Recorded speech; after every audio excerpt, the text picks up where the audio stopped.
मुंहिंजा दोस्तो, अॼु हिन अंजुमन में तव्हां सभिनी दर्शकनि जो सहयोग फाउंडेशन ऐं दूरदर्शन जे तरफ़ां तहे दिल सां हार्दिक स्वागत आहे। मुंहिंजा नाज़रीन, मां सम्झां थो तव्हां बख़ूबी इन ॻाल्हि खां वाक़ुफ़ु आहियो त विरहाङे जे राङनि सिंधी हिंदुनि खे कहिड़नि बेतहा मुसीबतुनि खां, केतिरनि अंधेरनि खां हुननि खे गुज़रणो पियो, पर हू पंहिंजे आत्मविश्वास सां हिन हिंदुस्तान जे अजनबी मंज़िलनि ते भटकंदे भटकंदे पंहिंजे महकम इरादनि, पंहिंजे औरचाई ऐं लगन सां हिकु इज़त ऐं आबरूदार मुक़ाम हासिल कयो। न सिर्फ़ पाण खे आर्थिक तौरु मज़बूत कंदे हिकु नई ज़मीन पंहिंजे पेरनि खे ॾिनी, पर पंहिंजे ॿारनि जे झोल में पिणु वॾड़नि वटां मिलियल वरसो, पंहिंजी अबाणी ॿोली, पंहिंजी मादरी ज़बान सिंधी तहज़ीब, संस्कृति, सिंधी सफ़ाक़त, इहो पंहिंजे ॿारनि जी झोलीअ में विधो। इहो त हुई उहा पीढ़ी जेका पार्टीशन जे दौरान दर बदर थी हिंदुस्तान जे हिन ज़मीन ते पहुती। उन्हनि इहो पंहिंजो फ़र्ज़ु निभायो। उन खां पोइ जेका ॿी पीढ़ी उसरी, उन में केतिरा साहित्यकार बि हुआ, कलाकार बि हुया। मां भायां थो, इहो मुंहिंजो हिकिड़ो अनुभव थो ॿुधाए, तजुर्बो थो ॿुधाए त उन्हनि ॿोलीअ जे उल्टे वहकरे तरफ़ वधीक विख वधाई ऐं पंहिंजे ॿारनि खे, यानी टीं असांजी जेका पीढ़ी आहे, उन्हनि खे पंहिंजे ॿोलीअ खां, पंहिंजे सफ़ाक़त खां, पंहिंजे उन अनमोल खज़ाने खां, उन सरमाए खां महरूम रखियो। ऐं नतीजो इहो निकितो त अॼु केतिरनि ई घरनि में, घरनि जे चइनि दीवारनि में सिंधी ॿोली घुटिजी रही आहे। पर मुंहिंजा दोस्तो, उन ॿी पीढ़ीअ में कहिड़ा शख़्स बि हुया जिन पंहिंजी औन खे छॾे पंहिंजे समाज ऐं पंहिंजे देश जे लाइ पंहिंजो वक़्तु ॾिनो। उन पहिरीं सफ़र, उन पहिरीं कतार में असांजो हिकिड़ो भाउ आहे, चंद्रू पंजाबी, जंहिं पंहिंजे वॾनि वटां मिलियल वरसो, जंहिंखे असीं संस्कृति, सभ्यता, तहज़ीब या सिंधियत छॾियूं था, जंहिंमें असांजी उथी वेठी, असांजो अक़ीदो, असांजी ॿोली, असांजा वीचार, असांजी लोक कथाऊं, असांजा लोक गीत, लोक संगीत सभु अची वञनि था। उनखे न सिर्फ़ु संभालियो, पर उन में इज़ाफ़ो आंदो ऐं पंहिंजे घर जे चारि दीवारनि में पंहिंजे ॿारनि सां सिंधीअ में ॻाल्हाईंदे इहो पैगाम इंटरनेशनल सिंधी पंचायत फेडरेशन जे मार्फत सॼे समाज खे ॾिनो। मां तव्हांखे हिते ॿुधाइणु चाहींदुसि त हिन जी भाउ जी लगन ऐं हिन जो जुनून ऐं हिन जी सोच खे ॾिसंदे नारी गुरसाणी साहिबु महसूसु कयो त शायदि ही असांजे ईंदड़ पीढ़ीअ जे समाज जो, असांजे जातीअ जो सही रहबर थींदो, लीडर थींदो। उन्हनि पंहिंजी उहा 60 सालनि जी जेका संस्था हुई, इंटरनेशनल सिंधी पंचायत फेडरेशन, जंहिंमें हिंदुस्तान जूं कई नंढियूं नंढियूं पंचायतूं, वॾियूं पंचायतूं सभु शामिल आहिनि, उन जो बार हिन यार ते रखियो। त अचो त असीं मिलूं था अहिड़े दिलबर सां, चंद्रू पंजाबी। साईं, तव्हांजो अॼु हिन महफ़िल में स्वागत आहे। सिंधी भाउरो ऐं भेनरो, नमस्ते। सभ खां पहिरीं मां मिस्टर चंद्रू, तव्हां खां, असांजा दर्शक बि इहो ॼाणणु चाहींदा त इंटरनेशनल सिंधी पंचायत जो वजूद कीअं थियो?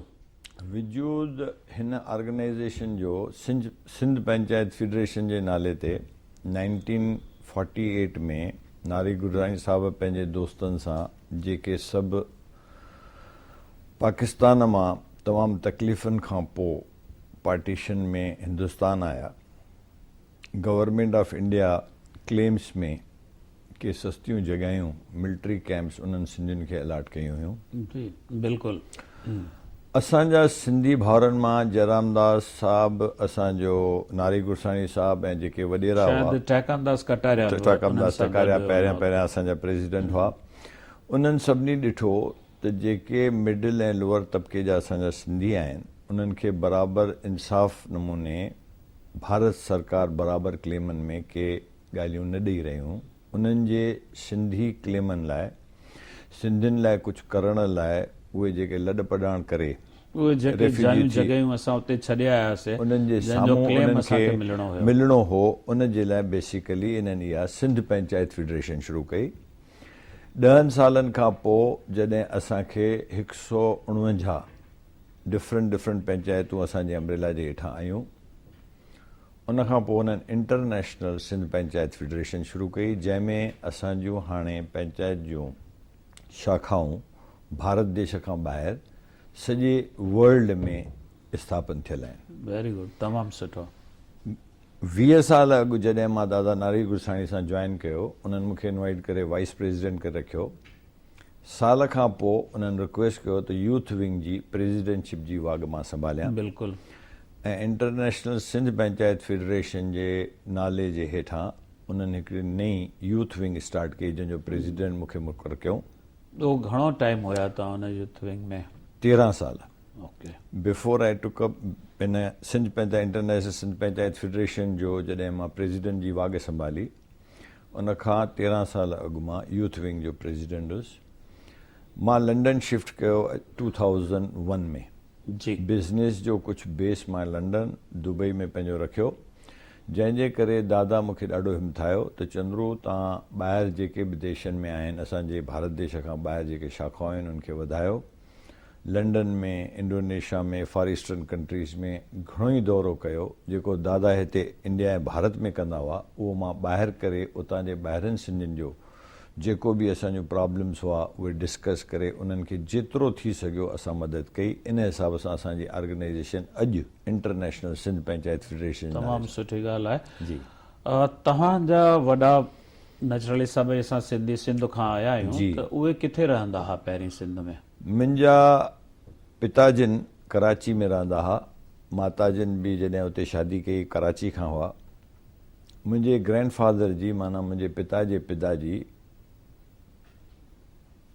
बेस हूंदी क्वेटा में। क्वेटा ऑटोमोबाइल प्लेमाथ ऐं डाज कार्स जी एजेंसी हुई।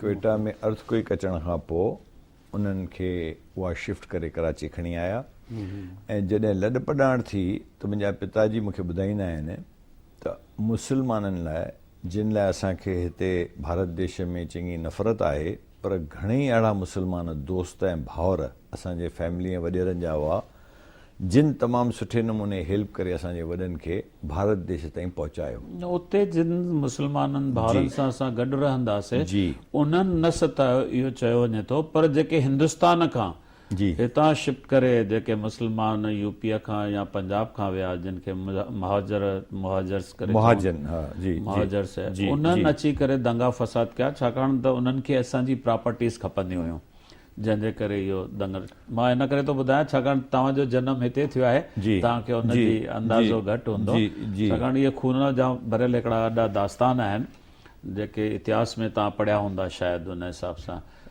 रामबा के शयूं मां पंहिंजे दर्शकनि ऐं तव्हां सां तमामु क्लोज़ली शेयर करणु थो चाहियां। जी बिल्कुलु। तव्हां इहो बिल्कुलु सही चयो त मुंहिंजो जनम भारत देश में थियो आहे, बॉम्बे में थियो, पर मां पंहिंजो एतिरो इंट्रस्ट वरितो आहे इन्हनि ॻाल्हियुनि खे सम्झण जो पंहिंजे वॾनि खां, तव्हांजे वॾनि खां, दुनिया में जेके असांजा सिंधीअ में नारी गुरसाणी साहिब ऐं वॾेरा आया, राम जेठमलानी जी, उन्हनि खां जेको सिखियो आहियां त इन में इहे जेके लड़ायूं दंगा फसाद आहे उहे सिर्फ़ु पॉलिटिकली मोटिवेटेड हुआ। बराबरि।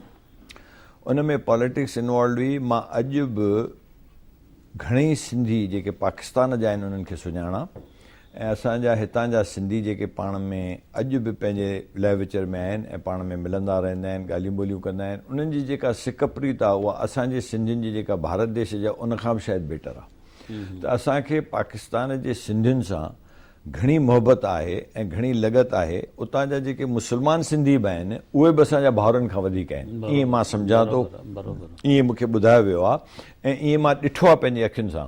उन हिसाब सां लॾ पॾाण में पॉलिटिकल ॻाल्हियुनि खे पाण साइड में था रखूं, पर हिते अचण खां पोइ सिंधियुनि खे अॼु ॾींहं ताईं अनफॉर्चुनेटली तमामु बुरी ॻाल्हि आहे जो सिंधियुनि खे कंहिं बि क़िस्म जो वजूदु भारत सरकार अॼु ताईं ॾिनो कान्हे।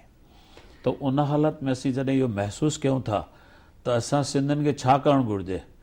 छा असांजा यंगस्टर्स सियासत में त रुचि रखनि नथा, कीअं उन्हनि खे सियासत में आणिजे या कीअं हक़ असां पंहिंजा वठी सघूं था उहो दर्शक ॼाणणु चाहिनि। रामभा, मां अॼु सिंधियुनि सां पंहिंजा वीचार शेयर करे रहियो आहियां तव्हांजे माध्यम जे थ्रू। असांजे सिंधियुनि में घणेई वॾेरा थिया ऐं घणेई वॾी वॾी पोज़ीशन ते पहुता, जिन लाइ मूंखे हिते सिंधियुनि सां काई कंप्लेन न करणी आहे, पर असांखे घणी अहिड़ी स्कोप मिली हुई सिंधियुनि खे त असां घणो ई कुझु करे सघूं हा। इहो ॾिसंदे त असांजे सिंधी वॾेरनि ऐं घणनि ई सुठी पोज़ीशन वारनि कुझु कान कयो। मां पाण इन फील्ड में दादा नारी गुसाणी खां इहा वाग वरिती ऐं अॼु मूंखे 6 साल थिया आहिनि जो मां प्रेसिडेंट जे हिकिड़े पंहिंजे रोल खे निभाए रहियो आहियां। मां सिर्फ़ु बॉटम खां स्टार्ट कयो आहे। जेके बि भारत देश में ऐं असांजे ॿाहिरिनि कंट्रीज़ में सिंधी डाउन ट्रेडिन सिंधी आहिनि, जेके मुंहं सां घुरी बि नथा सघनि, उन्हनि सभिनी खे बेअंत जेतिरी थी सघंदी आहे उहा हेल्प मां ऐं मुंहिंजे घणेई कंसोर्शियम में दोस्त दड़ आहिनि उहे कयूं पिया। मां चाहियां थो त असांजो सिंधी कॾहिं बि ग़रीब गुरबत में न हुजे, मिनिमम जेको उन्हनि खे हुअणु खपे। जे भारत देश जे असांजे महाराष्ट्र स्टेट या असांजे ॿिए कंहिं पॉलिटिकल बैकग्राउंड वारे न कयो आहे त इहो फ़र्ज़ु असांजो आहे त असां कयूं। तव्हां हाणे हिकिड़ो तमामु सुठो क्वेश्चन पुछो त असां पॉलिटिकल लाइफ में सिंधी छो नथा अचूं। असांजी नई पीढ़ी नौजवाननि खे पॉलिटिक्स में अचणु खपे। इहो एडवाइस मां घणनि खे ॾिनो आहे। चवंदा आहिनि त नेकी त पंहिंजे घर खां स्टार्ट थींदी आहे। मुंहिंजो पुटु हर्ष Punjabi, I have given him full, absolutely 100% not only help, backgroundal support to join politics to do something good for the country. Even one person's mind, हिकिड़े माण्हूअ जी माइंड सेट सॼे सिस्टम खे चेंज करण जे लाइ स्टार्ट थियण लाइ बिल्कुलु सही आहे। उन सां गॾोगॾु मां इहो पंहिंजे सिंधी दर्शकनि सां शेयर थो करणु चाहियां थॉट त असां पाण खे कॾहिं बि नबल या असां कुझु नथा करे सघूं या असांखे के लिमिटेशन्स आहिनि, उन हिकिड़े अनफॉर्चुनेट थाट में पंहिंजी ज़िंदगी कढणी कान्हे। मां तव्हांखे अॼु रामभा मूंसां गॾु वेठा आहिनि, हिननि जी सहयोग फाउंडेशन, हिननि जी प्रियदर्शनी अकेडमी घणनि ई ऑर्गेनाइज़ेशन सां जुड़ियल आहिनि। मां रामभा खे हथ जोड़े रिक्वेस्ट कयो आहे त असांजी सिंध पंचायत फेडरेशन सां जॉइन कनि, चेयरमैन जे तौरु अचनि। मां प्रेसिडेंट आहियां, असांजा वर्किंग प्रेसिडेंट शंकर लालवाणी आहिनि, चंद्रू मंगनाणी साहिब असां सां गॾु आहिनि, मुरली मीरचंदाणी गॾु आहिनि। जेका ऑर्गेनाइज़ेशनल कैपेसिटी ऐं तव्हां पंहिंजे हिन भारत देश ऐं बॉम्बे में जेके कार्य कया आहिनि उहे मूंखे बिल्कुलु ख़बर आहिनि ऐं मां ॼाणा थो छा छा थियो आहे। अॼु घणेई सिंधी मूं जहिड़ा ॿाहिरि दुबई में वाशू शराफ साहब, घनश्याम मदनानी, मुर्ज मंगनानी, भाई घनश्याम मदनानी या Ram Bakhshani, so many people are there जेके सिंधियुनि लाइ तमामु कुझु करण लाइ तयारु आहिनि। पर असां वटि कोई स्ट्रक्चर, काई ऑर्गेनाइज़ेशन या कोई अहिड़ो तरीक़ो कान्हे जंहिं हिसाब सां भलभला जेके सिंधी तमामु वसियल आहिनि उन में 2 पैसा विझनि ऐं असांजे सिंधी चवण जो मतिलबु इहो आहे त सिंधी हिकु अकेलो करेक्ट तमामु वॾी शक्ति रखे थो। हर कंहिंजो पंहिंजो रसूख आहे सरकारनि में, स्टेट गवर्नमेंट या सेंट्रल गवर्नमेंट में, पर समाज लाइ गॾियल कोई कार्य हिकु मंच कोन्हे जंहिं मंच तां अची करे सभु गॾिजी करे असीं पंहिंजा हक़ वास्ता घुरण जी सरकार खां कोशिशि कयूं। नंढे हूंदे मुंहिंजे नानीअ हिकिड़ी स्टोरी ॿुधाई। उन ॻाल्हि कई त 10 नंढियूं नंढियूं लकड़ियुनि जा टुकड़ा स्कूल में अची मास्तर डिस्ट्रीब्यूट कया। चयूं टोड़े छॾियऊं। जे हिकिड़े ई 10 जो बंडल हिकिड़े छोकिरे खे ॾिनऊं, चयो हाणे तूं हिनखे टोड़। तमामु नंढी ॻाल्हि आहे, घणनि जी ॿुधल हूंदी, पर उन्हनि 10 लकड़ियुनि खे कोई बि इंसानु टोड़े न सघियो। असां सिंधियुनि हिते अची पंहिंजूं 15 न 100 ऑर्गेनाइज़ेशन ठाहियूं आहिनि। मां चाहियां थो त तव्हां जहिड़ो दिलबर ऐं असांजा सभु सिंधी जेके कार्य करण लाइ, सिंधियुनि लाइ कुझु करण लाइ रेडी आहिनि, उहे असां सां गॾु इंटरनेशनल सिंध पंचायत फेडरेशन में अचनि।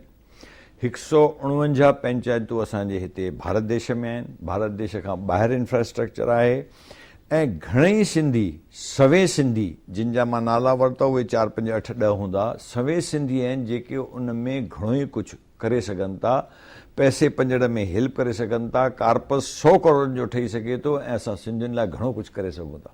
ईअं तमामु सुठा वीचार आहिनि तव्हांजा, पर जेको आद जुगात खां जेको सभु चवंदा आया आहिनि, मूंखे ख़बर न आहे, मूं ॿुधो आहे वॾनि जो हथां कि सिंधियुनि में ॿुधी आहे ॿधी कोन्हे, इहा ॿधी अची वञे त रामबा तव्हां शायदि मूंखां हिकु ॾींहुं वॾा आहियो, पर मां जिन जिन सिंधियुनि सां मिलियो आहियां सभिनी ऑर्गेनाइज़ेशन सां लॻभॻि मां बि कनेक्टेड रहियो आहियां। इहा ॻाल्हि जेका तव्हां चई त भई सिंधियुनि में जेका मेंटेलिटी आहे, इहो माइंडसेट आहे, उहो चेंज करिणो आहे। ऐं इहो जे माइंडसेट असां हिन, इहो मुंहिंजी पर्सनल ऑर्गेनाइज़ेशन आहे, ईअं कान, तव्हांजी बि ऑर्गेनाइज़ेशन आहे, असांजी ऑर्गेनाइज़ेशन सिंधियुनि जे लाइ इंटरनेशनल सिंध पंचायत फेडरेशन आहे। हिन में जे अंडर वन अम्ब्रेला असां खणी अचूं। असांजो पर्पज़ हुअणु खपे त असांखे जे सोसाइटी ऐं हिंदुस्तान असांखे हेॾो कुझु ॾिनो, इन मां असां पंहिंजे सोसाइटी ऐं सिंधियुनि लाइ छा था करे सघूं, ऐं उन करण जी भावना में हिकिड़ी अम्ब्रेला जे अंडर अची करे असांखे सिंधियुनि जो जेको इहो माइंडसेट तव्हां हाणे डिस्कस करे रहिया, उन्हनि खे जे थोरो चेंज कयो त मां तव्हांखे मराठी, गुजराती, भारत देश जे प्राइम मिनिस्टर खां बि घणो कुझु सिंधियुनि लाइ कराए सघंदो आहियां। बिल्कुलु सही था चओ, छाकाणि त असांजूं जेके घुर्जियूं आहिनि उहे शख़्सी तरह सां थियनि थियूं, ऐं उन में शायदि के सॼण सक्सेस बि वञनि था, पर समाज खे नंढियूं नंढियूं ॻाल्हियूं जेके भले महत्व ॿियनि जे लाइ घटि रखनि, पर असां सिंधियुनि जे जज़्बात सां हुनजो वास्तो आहे। असां हिकु 26 जनवरी ते झांकी जे लाइ पार्टीशन खे 66 साल थिया आहिनि, असां कुझु करे न सघिया आहियूं। असांजी लैंग्वेज सिंधी ॿोली 8th शेड्यूल में तस्लीम थी चुकी आहे, पर उन ॿोलीअ खे अञा ताईं करेंसी नोट ते लिखियो नथो वञे, जॾहिं कि सभु 8th शेड्यूल जूं जेके ॿोलियूं आहिनि तस्लीम थियल उहे लिखिया था वञनि। रामबा, हाणे तव्हांखे ख़बर आहे दादा राम जेठमलानी अॼु शायदि 90-91 साल जा थिया, 91 ईयर्स आहिनि, बराबरि। लॉ मिनिस्टर थी रहिया आहिनि, urban development minister, law minister. दादा एल के आडवाणी अॼु 86-87 साल जा आहिनि, deputy prime minister of India थी चुका आहिनि। असां ॿ बिल्कुलु उन्हनि जे साम्हूं नंढा सिंधी वॾियुनि ॻाल्हियुनि खे डिस्कस करे रहिया आहियूं। बराबरि। मां हिकिड़ी ॻाल्हि में बिलीफ रखंदो आहियां, जिते चाह उते राह। बराबरि। असांजा सिंधी जीअं जीअं वॾा थींदा विया आहिनि, तीअं तीअं उन्हनि जी चाह बदिलजंदी वई आहे। मूंखे दादा राम जेठमलानी मुंहिंजे पिता खां वधीक आहिनि, दादा एल के आडवाणी मुंहिंजे पिता खां वधीक आहिनि, उन्हनि जे लाइ काई कंप्लेन न आहे। उन्हनि जो कुझु कयो उन्हनि जा थोरा कॾहिं ज़िंदगी में असां लाहे न सघंदासीं, पर मां हिकु अहिड़ो शख़्स आहियां जंहिंखे सिर्फ़ु कॉन्सेंट्रेशन सिंधी कम्यूनिटी लाइ करिणो आहे। तव्हां मूंखे अॼु उल्हासनगर वठी हलंदा, ग़रीबनि जे लाइ 500 रुपए खां वठी 5 लखे ताईं उते जे कंट्रीब्यूट करिणो आहे, मां पर्सनली करण लाइ तयारु आहियां, ऐं मां लुक फॉरवर्ड कंदो आहियां त अहिड़ियूं अपॉर्चुनिटीज़ अचनि जिते कुझु करे सघिजे। हीअ असांजा वॾेरा सिंधी कंहिं एॾे वॾे मक़सद में एॾियुनि वॾियुनि पोज़ीशन्स ते पहुची विया त असां सिंधियुनि खे शायदि भुलिजी विया। मां हथ जोड़े माफ़ी थो घुरां, उन्हनि जे कंहिं अगेंस्ट मां ॻाल्हि नथो कयां। जेतिरे क़दुरु मूंखे ख़बर आहे भुलिजी हरूभरू न विया आहिनि, छाकाणि त हू नेशनल लीडर्स आहिनि, उन्हनि जे लाइ ॿिया बि भई राम, हाणे तव्हां मूंखे ॻाल्हि कई त असां सिंधियुनि जे लाइ हुन कुझु कयो। राम जेठमलानी साहिबु जॾहिं जॾहिं मूंखे जेतिरो मुंहिंजे साम्हूं जी ॻाल्हि आहे, जॾहिं जॾहिं कोई अहिड़ो सिंधियुनि जे लाइ प्रॉब्लम आयो आहे, जी जीअं सिंध लफ़्ज़ असांजे क़ौमी तराने मां हटायो पियो, त इहो राम जेठमलानी हो जंहिं वञी कोर्ट जो दर खड़कायो। बिल्कुलु। या उन खां अॻु 8th शेड्यूल में सिंधी ॿोलीअ खे तस्लीम कराइण लाइ बि उहा 98 जी हिकिड़ी कॉन्स्टिट्यूशन जी नंढड़ी कॉपी जेका आहे वठी करे राम जेठमलानी वञी हाई कोर्ट में बीठो। या हींअर सिंधु दर्शन जंहिंखे असीं चऊं था, जंहिंमें वॾो कंट्रीब्यूशन आहे असांजे डिप्यूटी प्राइम मिनिस्टर एल के आडवाणी साहिब जो, जंहिं उहा जॻह ॻोल्हे लधी ऐं उते सिंधियुनि जो तीर्थ आस्थान हींअर जुड़ी रहियो आहे। जी, उन जो नालो बि सिंधु दर्शन हटाए सिंहगढ़ कुझु नओं नालो रखणु चाहियो। उन में बि असांजे मिस्टर जेठमलानी काफ़ी कुझु कयो। त मुंहिंजो चवण जो मतिलबु अञा कुझु ॻाल्हियूं रहियल आहिनि जेके मां इन करे पियो दोहरायां त तव्हांजो वॾो रसूख़ आहे सेंट्रल गवर्नमेंट में, स्टेट गवर्नमेंट में, ऐं तव्हां जेकॾहिं चाहियो पंहिंजो रसूख़ हलाए करे रामबा इहे नंढियूं ॻाल्हियूं तव्हां कराइण में वापसि वठी रखो था। नंढड़ी हिकिड़ी स्टोरी जेका तव्हांखे ॿुधाई, हिकिड़ो सिंगल माण्हू करे, मां अॼु हिन तव्हांजे प्लेटफॉर्म ते तव्हांखे रिक्वेस्ट करे पाण सां गॾु खणी वञण वारो आहियां सिंध पंचायत फेडरेशन में। असां पाण में मिली करे इहे तव्हांजी जेके एजेंडा जा 4-5 सुवाल आहिनि उन्हनि खे मां तव्हांजे साम्हूं तव्हांजे दर्शन असांजे सभिनी सिंधी भाउरनि ऐं दर्शन जे साम्हूं इहा तव्हांखे कमिटमेंट थो ॾियां त भारत देश में जेके असांजे सरकार जा माण्हू वेठा आहिनि उन्हनि वॾेरनि सां मां घणी दफ़ा मिली चुको आहियां, उन्हनि खे बि करण लाइ असांजे लाइ ॾाढो कुझु हेल्प करण जे लाइ तमामु सुठी माइंड आहे। सिर्फ़ु असां जेकॾहिं पंहिंजे कंसोर्शियम में पंहिंजे प्रॉपर ग्रुप में उन्हनि खे रिप्रेज़ेंटेशन ॾिनी त असांखे 100% सपोर्ट मिलंदी। उन में हिकु ॻाल्हि जो ख़्यालु तव्हांखे रखिणो आहे, दादा नारी गुरसाणीअ खे जॾहिं राज्यसभा जी सीट ऑफर थी हुई ऐं उन्हनि हा कई हुई त दादा मूंखे इहा ॻाल्हि, जीअं असां पाण में हाणे ॻाल्हि ॿोल करे रहिया आहियूं, सीरियसली ॿुधाई त उन्हनि जे ख़िलाफ़ 500 लेटर प्रेसिडेंट ऑफ इंडिया खे पहुचाया विया सिंधियुनि वटां। त असांजे सिंधियुनि में इहा बि ॻाल्हि तमामु वॾे नमूने आहे जो के ॻाल्हि सुठियूं थींदियूं आहिनि त उन्हनि खे उनजो रीज़न मां सम्झां थो त जॾहिं असां सिंध छॾे आयासीं त हथे खाली हुयासीं। जी बिल्कुलु, पेट जी बुख हुई जी, ऐं हाणे उहा मिटिजी चुकी आहे। तव्हां बि उन ॻाल्हि जो ज़िक्र कयो। सही आहे। हाणे नाले जी बुख थी आहे, सभु नाले जे कढा आहिनि, इन करे हू चाहिनि था त हू छो मां अॻियां वधां। त इहे हालतूं इहे ॻाल्हियूं बि असांखे ख़तमु करणियूं आहिनि। जेकॾहिं असांखे गॾिजी करे जातीअ जे लाइ कुझु करिणो आहे, सिर्फ़ु ॻाल्हियूं न करणियूं आहिनि, को ठोस कार्य करिणो आहे त असांखे गॾिजणो पवंदो ऐं पंहिंजा शख़्सी जेके फ़ाइदा असीं सोचूं था या असां पंहिंजो शख़्सी कुझु चाहियूं था उनखे पासीरो रखणो पवंदो। मां वक़्त जी कोताही जे करे 2 सुवाल हिकिड़ा मां तव्हां खां प्लीज़। तव्हां ॿई सरकारूं ॾिठियूं आहिनि, जी, बीजेपीअ जी बि ॾिठी आहे, कांग्रेस जी बि ॾिठी आहे, शायदि जनता दल जी बि तव्हांखे अनुभव हूंदो। जी, तव्हांखे अनुभव आहे त इन्हनि सभिनी सरकारनि मां जिन जिन खे राज मिलियो कंहिं सिंधियुनि जे लाइ वधीक कार्य कयो?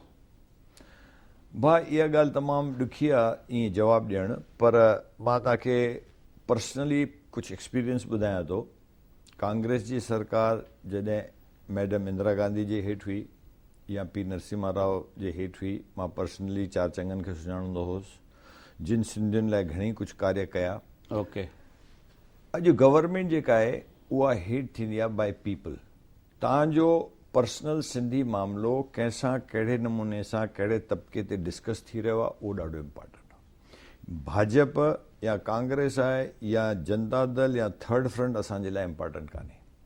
असांखे सिंधियुनि जो भलो करिणो आहे ऐं सिंधियुनि लाइ असांखे जेके स्ट्रक्चर ठाहे 15 ॻाल्हियूं वठणियूं आहिनि उहा कंहिं बि सरकार खां वठी मतिलबु असां जेकॾहिं पंहिंजो महकम इरादो ठाहियो सभु मिलंदो, 100% मिलंदो। हिकु ॿियो सुवाल त सिंध छॾण खां पोइ भाई प्रताप असांजे लाइ हिकिड़ो जी जी कच्छ जे महाराजा खां जेका ज़मीन वरिती ऐं हुते नई सिंध वॾण जी हिकिड़ी जेको ख़्वाबु हो, जेको सुपिनो असां लधोसीं, उहो कुझु क़दुरु शुरूआती दौर में त लॻो पिए त इहो पूरो थी रहियो आहे, पर अॼु उनजो हाल इहो आहे त उहो सुपिनो अधूरो रहिजी वियो आहे। मूंखे यादि थो अचे त कुझु ॾींहं अॻु तव्हां बि अहिड़े क़िस्म जो कोई सिंधू नगर या सिंधियुनि जे लाइ हिकु वॾी बस्ती या सिंधियुनि जे लाइ हिकिड़ो नई दुनिया नओं जहान पंहिंजी धरती जंहिंखे चऊं, पंहिंजी स्टेट जंहिंखे चऊं, उहो ठाहिणु पिए चाहियो। उहो केतिरे क़दुरु सही आहे? रामबा बिल्कुलु सही आहे। 15 सालनि खां सिंधियुनि जे राइट्स लाइ या सिंधियुनि जे लाइ कार्य करण खां पोइ हिकिड़े अहिड़े मां पंहिंजे महकम इरादे ते पहुतो आहियां।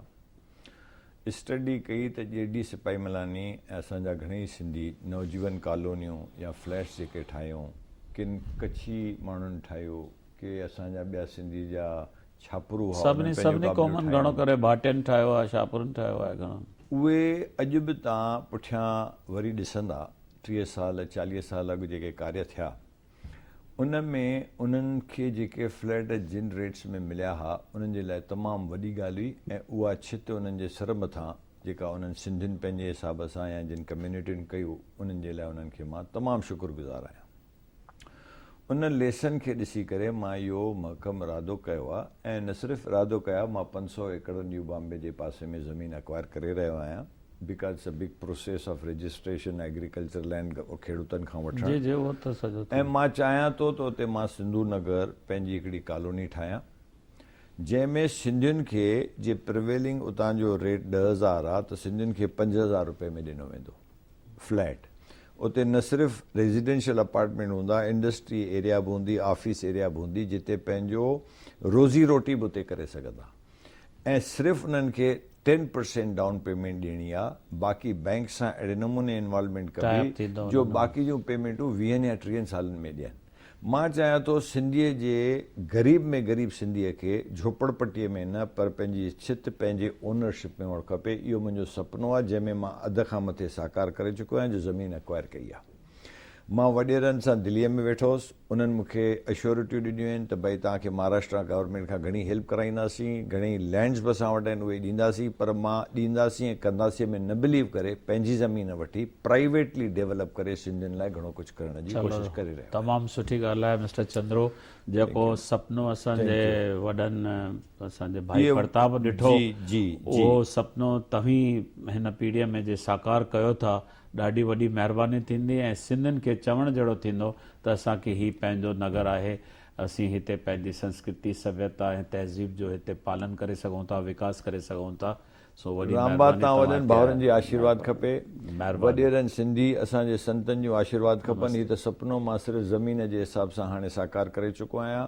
आशीर्वाद कयो त इन में जॻहियूं ठाहे सिंधियुनि खे जहिड़े नमूने सोचियो आहे उते असां हिननि खे इहे ज़रूरु ज़रूरु जिते पंहिंजो विल पावर आहे, जिते उहा उमंग आहे, जुनून आहे, ज़रूरु कामयाबु। रामबा तव्हांखे मूंसां गॾु अचिणो आहे ऐं सिंधियुनि में न सिर्फ़ु ही सुपिनो पर उन्हनि जी जेके हर कार्य में राम गॾु आहे। तव्हां असां सां गॾु हुजो। थैंक यू, महिरबानी मुंहिंजा भाउ, थैंक यू।